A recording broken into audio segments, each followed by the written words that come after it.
자, 네 번째 시장 실패 원인, 불완전 정보, 비대칭적 정보. 우리 첫 시간에, 지난 시간에 아담 스미스가 말하는 이상적인 완전 경쟁 시장에서 경제 주체들은 100%의 완전 정보를 갖고 있다라고 가정하죠. 하지만 이제 현실은요, 그렇지가 못해요. 여러분들이 이제 소고기집 가가지고 소고기 빛깔 보고 어떤 게 한우인지 수입인지 알 수가 없죠? 그치? 반면 이제 소고기 판매업자는 이제 한우 수입 딱 정확하게 안다고, 이런 경우를 비대칭적 정보라 그래요. 그러니까 이제 파는 사람, 상품에 대한 정보를 파는 사람이나 사는 사람이나 둘 다 완전하게 갖고 있거나 아니면 둘 다 불완전하면 문제가 안 돼요. 근데 이제 일반 당사자만 정보를 갖고 있는 경우, 주로 이제 파는 사람이 있고 사는 사람이 있으면 누가 정보를 더 많이 갖고 있죠? 파는 사람이 그 제품에 대한 정보를 더 많이 갖고 있죠. 요거를 이제 비대칭적 정보라 그래요. 이때 문제가 돼요. 이때. 왜냐하면 이제 정보를 많이 갖고 있는 사람들이 대개 사기를 치죠. 사기. 자, 그래서 이제 오른쪽 페이지 보시면 37페이지. 자, 특히 비대칭적 정보. 자, 이때 비대칭적 정보 상황 형광펜으로 체크해 두시고. 자, 이때 나타나는 문제가 두 가지가 있어요. 중요합니다. 세 번째 줄 역선택이라는 문제가 있고, 역선택 동그라미. 네 번째 줄 도덕적 해이, 도덕적 해이 동그라미. 여러분, 역선택과 도덕적 해이는 둘 다 왜 생기는 거죠? 근본적으로 그 문장 보면 비대칭적 정보 때문에 생겨요. 비대칭적 정보 상황이라 그러는데, 야, 근데 이게 전에 도전 골든벨에도 문제로 나왔더라고.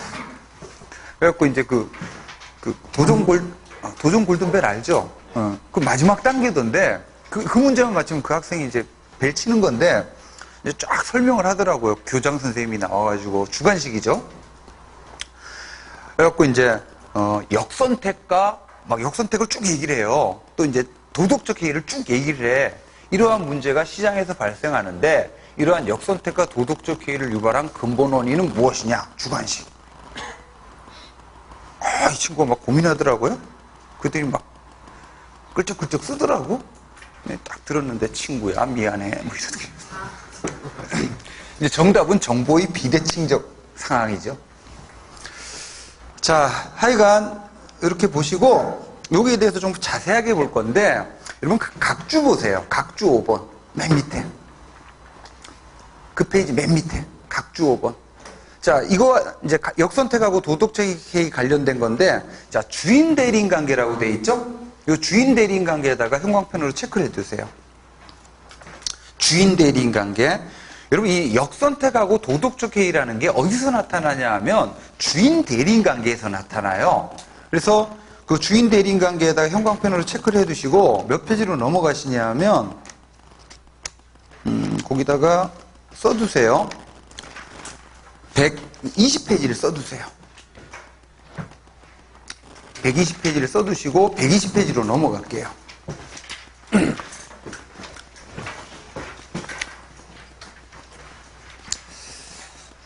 자, 120페이지 보시면 이제 주인 대리인 관계라고 있는데, 이 주인 대리인 관계에서 이제 역선택하고 도덕적 해이가 발생하는데, 여러분 이제 자본주의는 기본적으로 계약 관계거든요. 그래서 이제 주인이 있으면 대리인이 있어. 예를 들어 여러분들 편의점 사장님이 주인이죠. 알바생은 뭐예요? 대리인인 거지. 이제 주인이 이걸 위해서 일하라고 채용한 일종의 대리인이에요. 여러분들 그 민주주의 원리적으로 봤을 때 국민이 뭐예요? 주인이죠. 문재인은 뭐예요? 박근혜나 문재인은? 대리인이지. 또는 이제 뭐 주식회사의 주인은 주주죠. 그리고 전문 경영인은 주주의 이익을 위해서 일하라고 채용한 일종의 대리인이죠.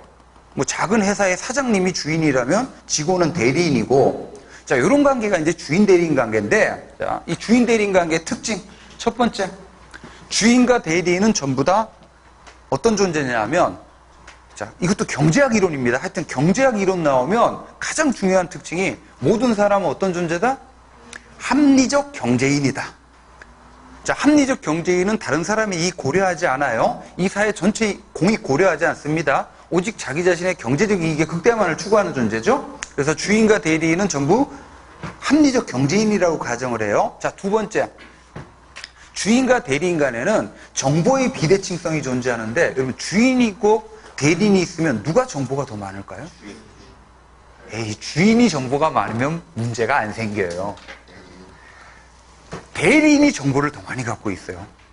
응? 아니, 여러분, 예를 들어, 심야 시간대 알바생한테 편의점을 맡겼어. 그러면 그 시간대 편의점 운영 상황에 대해서는 알바생이 더 많이 알아요? 사장이 더 많이 알아? 알바생이 더 많이 알죠. 정치와 행정에 대해서 대통령이나 공무원이 더 많이 알지, 국민보다. 그죠? 회사 경영 상태에 대해서 주주보다는 전문 경영인이 더 많이 한다고.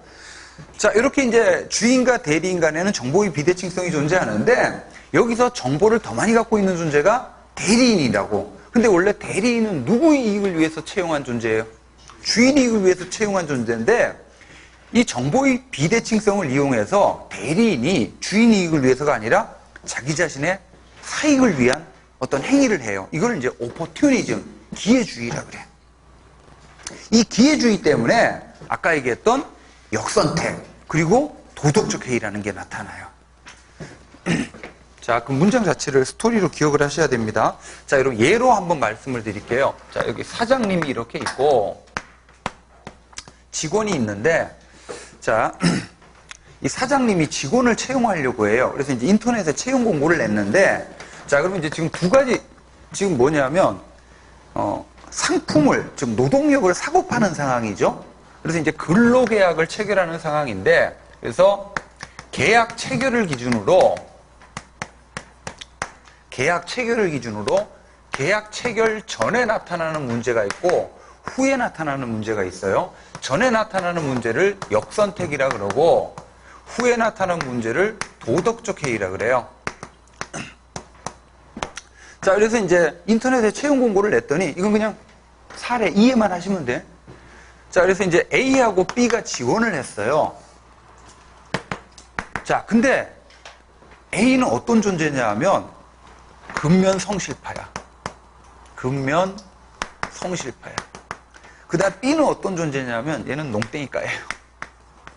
지금 노동력의 품질에 관한 정보가 비대칭적이지. 왜냐하면 사장이 A 얼굴 보고 B 얼굴 보고 얘는 근면성실, 얘는 농땡이 알 수가 없잖아요. 그죠? 반대로 A와 B는 자신의 노동력 품질에 대해서 알고 있죠. 그래서 이제 A는 어떤 생각을 하냐면, 아, 나는 우수한 노동력이기 때문에 이 회사에서 일한다면 월급을 200만 원은 받아야 된다라고 생각을 해요. 반대로 B는 지가 지 주제를 알죠. 그래서 이제 나는 그냥 100만 원만 줘도 일할래. 여러분, 만약 완전 정보의 상황이라면, 즉 사장이 100%의 완전 정보를 갖고 있으면 A는 얼마 주고 채용하면 돼요? 200만 원. B는 얼마 주고 채용하면 돼요? 이게 바로 적재적소의 효율적인 자원 배분이에요. 여러분, 무조건 동일한 취급을 하는 게 이게 결코 정의로운 게 아닙니다. 자, 근데 사장이 정보가 없어요. 그러니까 이제 어떤 제안을 하냐 하면, 200 더하기 100 나누기 2 하면 얼마예요? 150이죠. 그래서 이제 우리 회사에서 일한다면 월급을 평균적으로 150만 원을 주겠다고 이렇게 제시를 해요. 그러면 A는 근로계약에 사인해요, 안 해요? 안 하지. 얘는 딴 데 가도 200 받는데? 그래서 어떻게 하냐면 여기서 빠져나가요. 반면 B는 어떻습니까? 베리 생유죠? 자기는 100만 받아서 좋다고 생각하는데 150 주겠다 그러니까. 그죠? 자, 그러면 사장 입장에서, 정보를 갖고 있지 않은 사장 입장에서 좋은 노동력인 A를 선택할 수 없고, 뭐밖에 선택 못해요? 나쁜 노동력인 B를 선택할 수 없는 상황에 몰리잖아요. 이거를 역선택에 직면했다 그래요. 여러분, 역선택은 누가 당하는 거예요? 정보를 갖고 있는 사람, 없는 사람? 없는 사람이 역선택을 당하는 거지. 역선택을. 이게 이제 원래 어디서 나온 거냐면, 이 주인 대리인 이론, 역선택 도덕적 해이가 이게 어디서 나오냐면, 이제 중고차 시장이라 그래요. 중고차 시장. 그리고 신차하고는 달리 중고차는, 예를 들어 신차는 A나 B나 똑같죠, 품질이. 물론 이제 뽑기 잘하면 이제 막 달리다 불나죠. 또는 이제 막 새 차를 뽑았는데 아파트 지하주차장에서 이렇게 핸들을 돌리면서 나오는데 핸들만 돌아가. 이런 경우들이 있어요. 진짜로. 자, 이 중고차 시장에서 나온 건데, 여러분 이제 똑같은 2000년식 소나타가 있다고 칩시다. 소나타. 소가 타는 차죠. 자, 근데 이제 A 중고차는 원 중고차 소유자가 관리를 굉장히 잘했어요. 그래서 아주 품질이 좋아. 똑같은 2000년식 소나타라 하더라도. 그래서 A 중고차는 품질이 좋아서 얘가 막 기분 좀 있다가씩 막 로봇으로 변신해. 자, 반대로 B 중고차는, B 2000년식 소나타는 원 소유자가 엉망으로 관리를 해가지고, 뭐 퍼지기 직전이에요. 자, 근데 이제 중고차를 사려고 하는 사람은 A가 좋은 중고차, B가 나쁜 중고차 알 수가 없죠. 그러다 보니까 되게 연식에 따라서 뭐예요? 평균 가격이라는 게 이렇게 형성이 되잖아. 그죠? 그러면 이제 이런 똑같은 상황이 나타나는 거죠. 좋은 중고차는 시장에서 자취를 감추고 뭐만 넘쳐나요? 나쁜 중고차만 넘쳐나죠. 그러면 이제 중고차를 사려고 하는, 정보를 갖고 있지 않은 소비자는 뭐를 당할 수밖에 없어요? 나쁜 중고차를 살 수밖에 없는 역선택에 이제 직면하는 거지. 그래서 이제 이 나쁜 중고차를요, 이제 영어로 뭐라 하면 레몬이라 그래. 레몬 먹어봤죠? 엄청 시죠. 그러니까 이제 영어로 이제 레몬인데 이건 이제 번역을 개살구 뭐 이런 식으로 번역을 해요. 그래서 이제 이따가씩 뉴스 보면 레몬법을 제정했다. 이게 바로 이런 이제 역선택을 막기 위한. 그래서 지금 이제 어떻게 해야 되냐면요, 반드시 어떻게 하냐면 중고차 팔려고 할 때는요, 원소유자가 1급 정비소 가가지고 자기 자신의 차의 상태에 대해서 어떻게 해야 돼요? 점검을 받아서 이 성능 점검 기록부를 반드시 비치를 해야 돼요. 그래야 이제 정보를 갖고 있지 않은 사람이 역선택 당하는 걸 막을 수가 있는 거지. 자, 이게 이제 역선택이고, 이번에는 도덕적 해이입니다. 자, 그래서 뭐 A는 갔어요. 뭐 어쩔 수 없이 B를 얼마 주고 채용했어요? 150 주고 채용했죠. 자, 근데 계약을 체결한 다음에는 또 비대칭적 정보가 존재해. 지금 사장이 B가 열심히 일하는지 농땡이 피우는지 일거수일투족을 감시감독할 수가 없죠. 이런 이제 정보의 비대칭성이 존재해요. 이걸 이용해 가지고 B가 농땡이의 극대화를 도모하는 거지. 에? 사장이 자리 비우면 낮잠 자고 게임하고 웹서핑하고 이런 식으로. 자, 이거를 도덕적 해이라 그래요. 여러분, 도덕적 해이가 왜 문제냐면 얘 지금 월급 얼마 받아요? 150만 원 받죠. 그럼 합리적 경제인은 열심히 일하는 게 합리적 경제인이 아닙니다. 주어진 월급 받으면서 최대한, 왜냐면 열심히 일하면 내 몸이 힘들잖아요. 디스유틸리티가 생기거든. 그래서 주어진 월급 받으면서 최대한 농땡이 피우는 게 합리적 선택이죠. 이게 일종의 도덕적 해이야. 응? 그럼 이제 150만 원 받으면서 150만 원어치만큼의 일을 안 하게 되는 거예요. 이것도 역시 비효율적인 자원 배분이에요. 자, 그러면 120페이지. 자, 꼼꼼히 다 읽어보세요. 양가로 3번에 120페이지. 자, 대리인 문제 해결책. 여기다가 형광펜 체크해두세요. 대리인 문제 해결책. 여러분, 대리인 문제는 뭘 말할까요? 주인 대리인 관계에서 나타나는 문제. 크게 두 가지 이걸 대리인 문제라 그래요. 여러분 잠깐만, 이것도 시험 문제 나왔었는데 역선택은 누가 당한다 그랬죠? 정보를 갖고 있는 사람, 없는 사람. 일반적으로 이제 정보를 갖고 있지 않은 존재를 주인이고 정보를 많이 갖고 있는 존재를 대리인이라 그래요. 그러면 도덕적 해이는 누가 저질러요? 대리인이 저지르는 거지. 그래서 이제 이 두 가지를 대리인 문제 또는 대리인 비용이라 그래요. 근본적으로 왜 생겼어요? 오케이. 정보의 비대칭성 때문에 생겼잖아요. 그럼 만약 완전 정보의 상황이라면 이런 문제가 생겨, 안 생겨? 안 생기죠. 자, 그러면 이제 대리인 문제를 해결해야 되는데, 해결책. 자, 첫 번째, 정보의 비대칭성 자체를 어떻게 해버려요? 없애버리는 거예요. 자, 정보의 비대칭성을 없애는 대표적인 방법이 줄쳐두세요. 행정정보공개제도라 그래요. 여러분이 공무원 되면 이거 맨날 겪는 일이 될 텐데, 여러분, 자, 국민이 주인이죠? 그죠? 반대로 행정기관은 대리인이죠? 그래서 이제 우리나라의 정보공개법이라고 있어요. 정보공개법에 근거해서 여러분이나 제가 어떤 행정기관 구청에다가 이러이러한 사실에 대해서 정보를 공개하시오 하면 의무적으로 공개해야 돼요.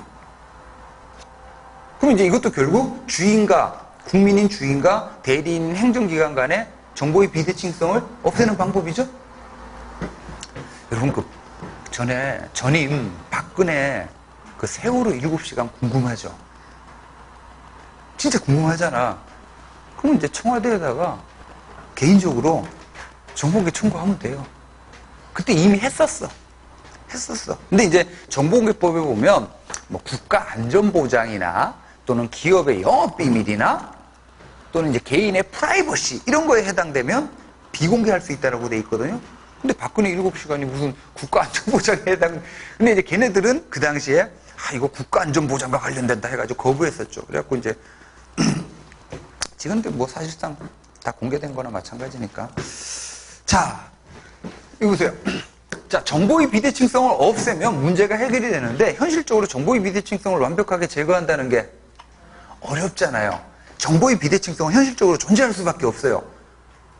그러나 대리인 비용을 줄여야 되겠죠? 그게 바로 뭐냐 하면, 자, 적절한 유인구조, 이걸 인센티브 스트럭처라 그래요. 자, 제도 설계, 제도에다 동그라미. 그러니까 가급적이면 대리인이 주인이 이익을 위해서 일하도록 어떠한 인센티브를 주는 거예요. 요거를 제도라 그러거든요. 대표적인 게 성과급인데, 여기 보세요. 지금 여러분 B가 도덕적 해이를 저지르고 있죠. 그 원인 중에 하나가 정보의 비대칭성도 있지만 월급 구조가, 얘는 지금 열심히 일하는 농땡이 피우나 150만 원이라는 고정급을 받고 있죠.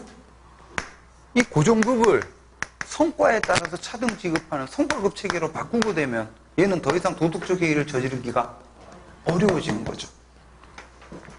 그래서 성과급 제도 반드시 기억해 두세요. 자, 이런 식으로 해서 이제 주인 대리인 관계, 자, 보시고 돌아옵시다. 37페이지. 자, 제가 지금 말씀드린 거를 토대로 해가지고 37페이지 상단 다시 꼼꼼하게 읽어보시면 돼요. 여러분들 다시 아까 이제 역선택의 대표적인 케이스가 아까 중고차 시장이라 그랬죠. 거기 교재도 있지만 또 다른 예가 보험시장이야. 보험시장. 여러분, 자, 그럼 보험회사에서 주인 대리인이다 그러면 주인은 누구겠어요? 보험회사. 그리고 대리인은 가입자예요. 여러분들이 자동차 보험 같은 데 들잖아요. 화재 보험 같은 데 들잖아요. 그죠? 그럼 여러분, 자, 보험 가입자는 사람마다 어떤 사람, 그러니까 똑같은 자동차 보험인데 어떤 사람은 사고를 많이 치는 사람이 있고 사고를 많이 내는 사람이 있고 조심성 없고 막 이런 사람이 있잖아요.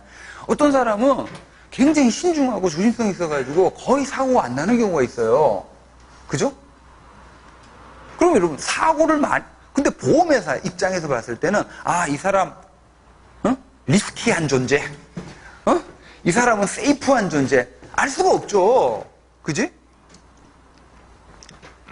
그래서 이제 대개 사고를 많이 치는 사람은, 사고 날 가능성이 많은 사람은 보험을 많이 가입하는 게 유리하죠. 반대로 자동차 사고 거의 안 나는 사람은 보험 가입하는 것 자체가 아깝죠. 적게 사는 게 유리하다고.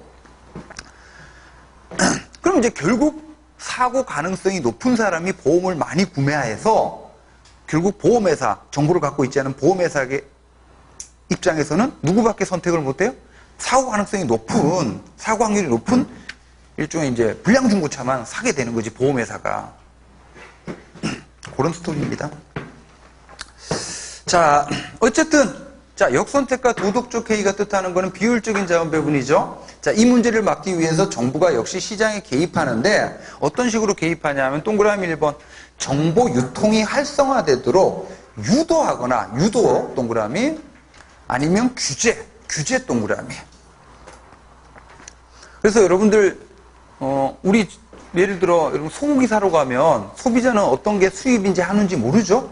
그럼 이제 의무적으로 뭐 하도록 돼 있어요? 판매자는 원산지 표시를 하도록 돼 있죠.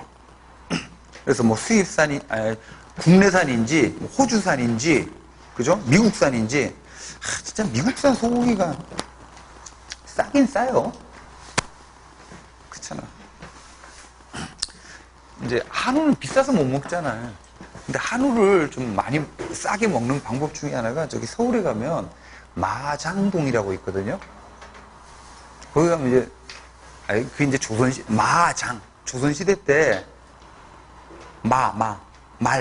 말하고 소를 파는 장터였죠. 그래서 마장.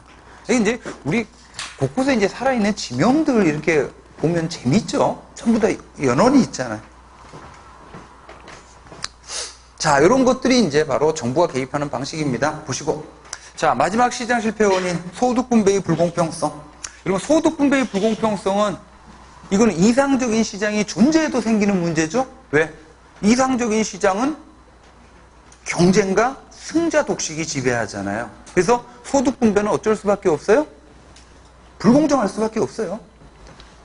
하지만, 자, 그래서 이제 아담 스미스 같은 경제학자들은요, 경제학에서는 이 소득 분배의 불공평성은 이 시장 실패 원인으로 취급을 안 해. 예. 왜냐하면 얘는 이상적인 시장이 생겨도, 이상적인 시장이 존재도 발생하는 문제거든요. 하지만 이제 일반적인 사회과학에서는 얘도 포함을 해서 설명을 합니다. 자, 동그라미 2번 보시면, 자, 그러면 소득 분배의 불공평성을 막기 위해서 정부가 개입하는 방식, 소득 재분배 정책이라고 그러죠? 부자들에게 세금 많이 걷고, 가난한 사람들에게 이제 복지비, 생계비 같은 거를 지원을 하죠. 자, 이렇게 해서 이제 시장 실패 쭉 봤습니다. 자, 그러면 37페이지 하단에 박스로 정리를 할게요. 여러분, 이제 시장이 실패한 경우 정부가 이제 시장에 개입을 하죠. 자, 이때 정부가 개입하는 방식은 크게 세 가지예요. 체크하세요. 첫 번째, 공적 공급이라는 게 있어. 정부가 직접 생산을 해버리는 거지. 시장이 공급을 안 하는 경우 직접 생산하는 거예요. 자, 그 다음에 두 번째, 공적 유도. 대표적인 게 우리 보조금 같은 거, 여러분, 외부 경제 효과를 야기하는 경우는 과수 생산되죠? 그런 경우는 어떻게 해요? 보조금을 통해서 유도하죠. 적절하게 생산하도록.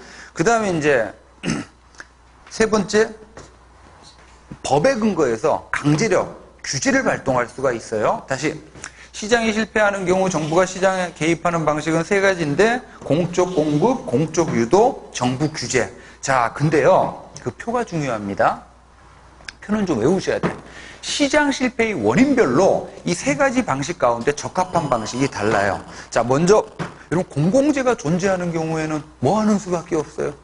유도한다고 되는 것도 아니고 규제한다고 되는 것도 아니고, 공공재는 시장에 맡기면 생산이 안 되잖아. 그러니까 누가 생산할 수밖에 없어요? 공무원 조직을 통해서 정부가 직접 생산할 수밖에 없지. 그 다음에 외부 효과 발생은 공적 공급, 그 빈칸에다 X, 이렇게. 다시.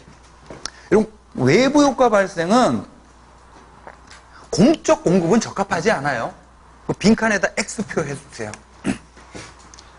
왜냐하면, 여러분, 현실적으로 어느 정도의 외부 효과는 발생을 하죠. 그죠? 그때마다 정부가 직접 공무원 조직을 통해서 생산한다. 이거 말이 안 되잖아. 예를, 좀 극단적인 예를 좀 들면, 엘리베이터 좀 약간 폐쇄된 공간이죠. 그죠? 근데 여러 명이 탔는데, 제가 속이 좀 안 좋아. 부글부글해. 그래서 가스를 배출했어요. 누구 좋자고 한 거예요? 나 좋자고 한 거지. 근데 알게 모르게 다른 사람에게 어떻게 해요? 피해를 주잖아요. 이거 대표적인 왜 불경제 케이스죠? 이때마다 정부가 개입해가지고 직접 생산해? 말이 안 되잖아. 그죠? 그래서 뭐가 적합합니까? 공적 유도이거나 정부 규제이거나, 그래서 이제 공적 유도, 그 동그라미 된 데는 외부 경제라고 써두시고, 정부 규제 동그라미 된 데는 외부 불경제라고 써두시고, 표에서.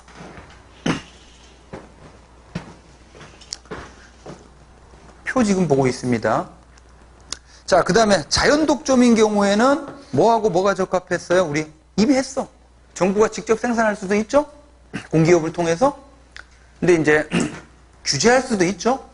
자, 그 다음에 이제 불안정 경쟁. 여기 불안정 경쟁은 인위적 요인에 의해서 발생하는 독점을 말해요. 자, 이때는 뭐 하는 수밖에 없어요? 규제하는 수밖에 없죠? 그 다음에 정보의 비대칭성으로 인해서 시장 실패가 생길 때도 역시 공적 공급, 빈칸에다 X. 공적 공급은 적합하지 않습니다. 이것도 역시 마찬가지예요. 어느 정도 정보의 비대칭성은 존재할 수밖에 없어요. 예를 들어 대표적으로 이건 결혼시장. 예, 미안합니다. 여성을, 자본주의는 모든 걸 상품으로 취급해요. 여성을 상품으로 봅시다. 그러면 여성이라는 상품에 대한 공급자는 누굽니까?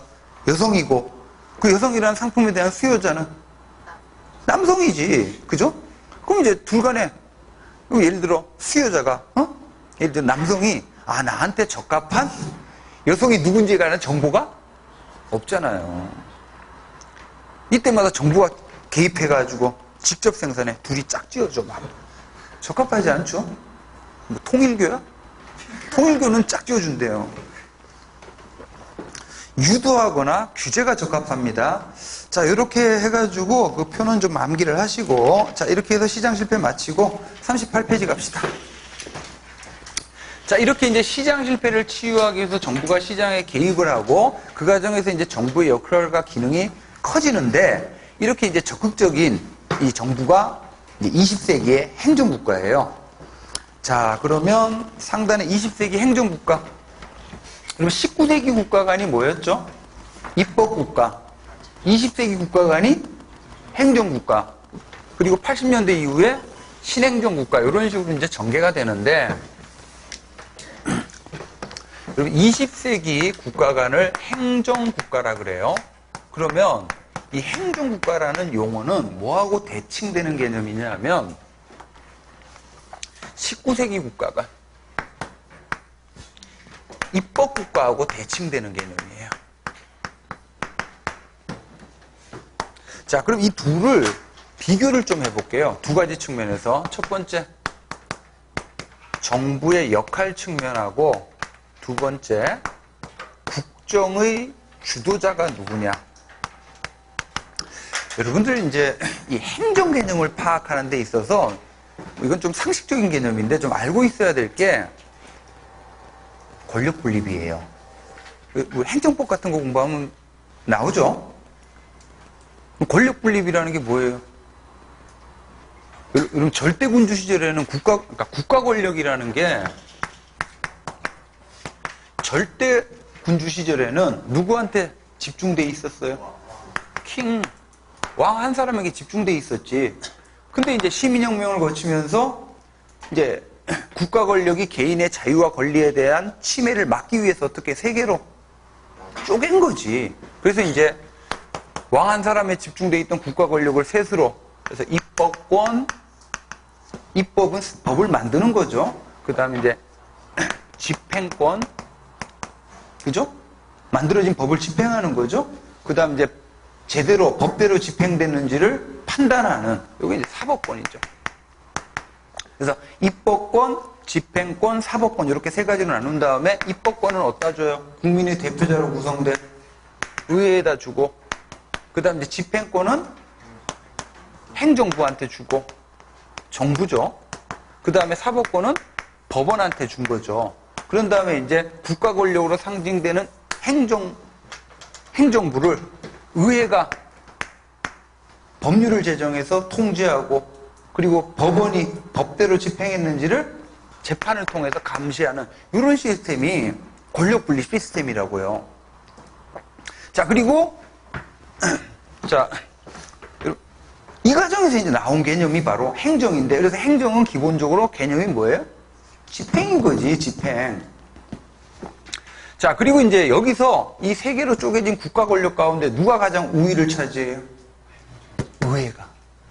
의회가. 그래서 이제, 자, 여러분 이제 권력 분립하고 항상 같이 가는 개념이 의회주의라는 개념이에요.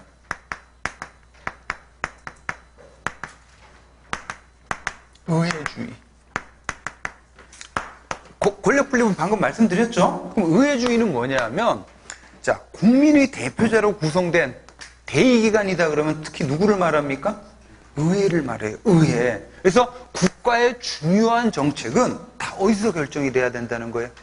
의회에서 결정이 돼야 된다는 거예요. 이걸 의회주의 사상이라고 그러거든요.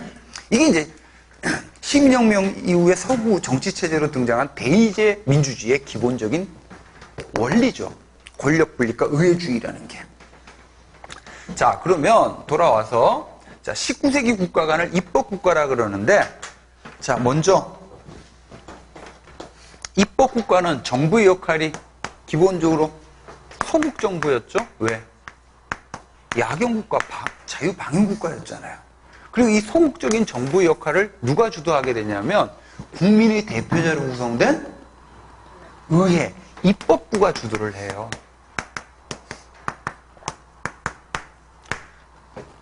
이게 바로 입법국가인 거지. 자, 근데 이제 20세기 행정국가가 되면요, 바뀌어요. 정부의 역할이 소국정부에서 뭐로 바뀌어요?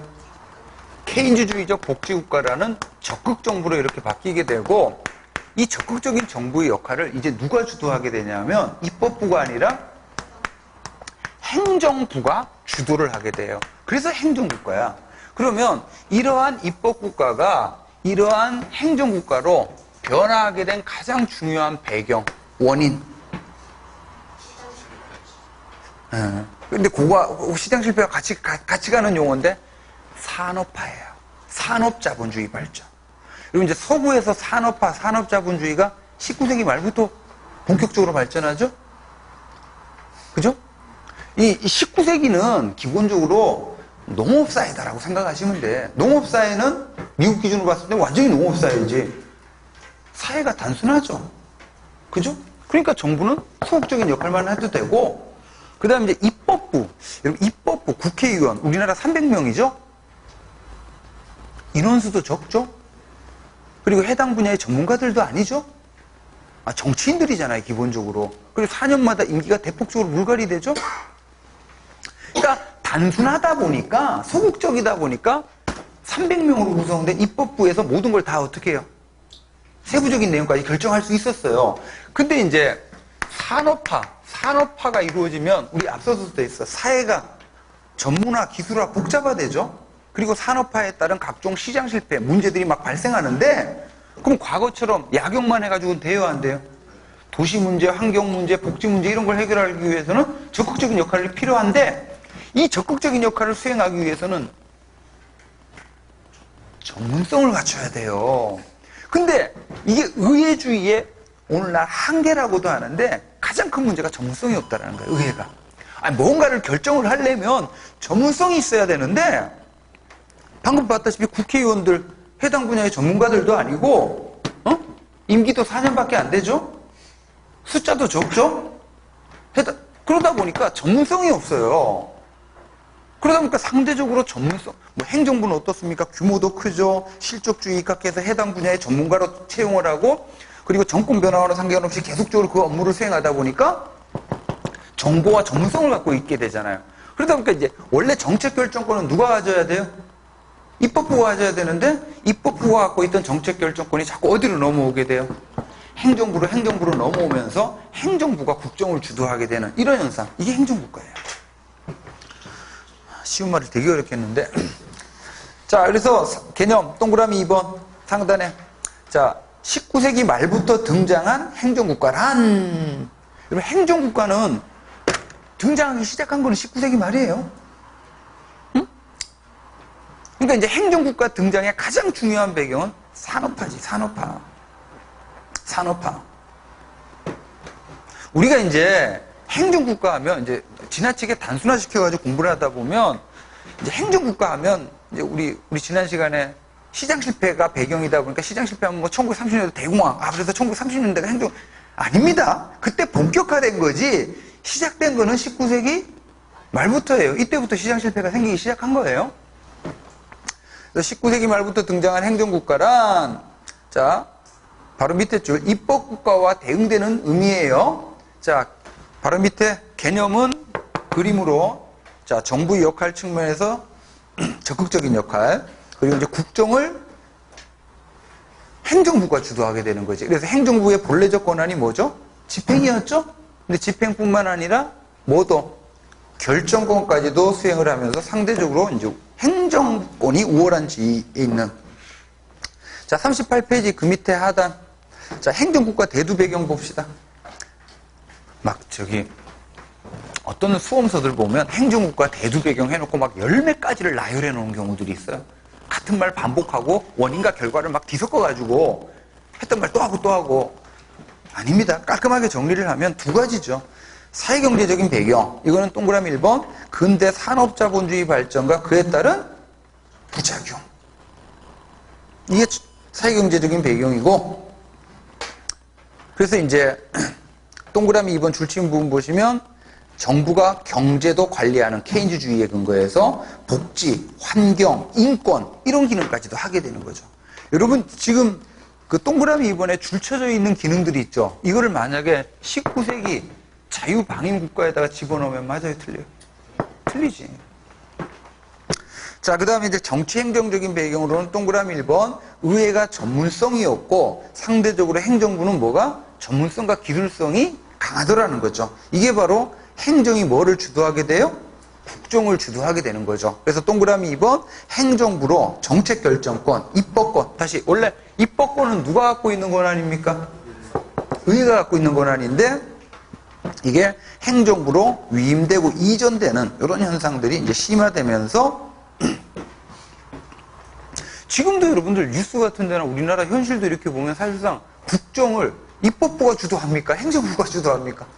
행정부가 다 주도하고 있잖아요. 지금 그 부동산 문제 막 이렇게 시끄럽고 또 청년 실업 입법부 하는 거 없잖아. 그죠? 더군다나 지금 그 새누리당 그 한나라 막 존재감 없고 아휴 답답해. 이게 여러분들 야당이요 너무 존재감이 없으면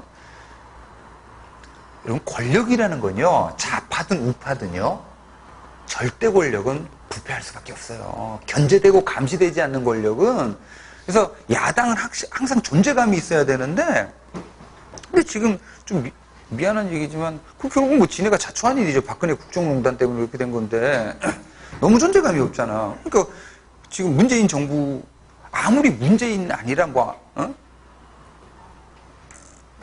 스카이 정부라 하더라도 문이 아니라 스카이 정부라 하더라도 해정부라 하더라도 이거는 감시돼야지. 그렇지 않으면. 자, 이렇게 해서 보시고, 자, 나머지는 여러분들이 좀 보십시오. 쭉 읽어보시고, 자, 행정국가는 이 정도로 마치고, 42페이지로 갈게요. 자, 좀 중요한 내용인데, 정부규제. 자, 지금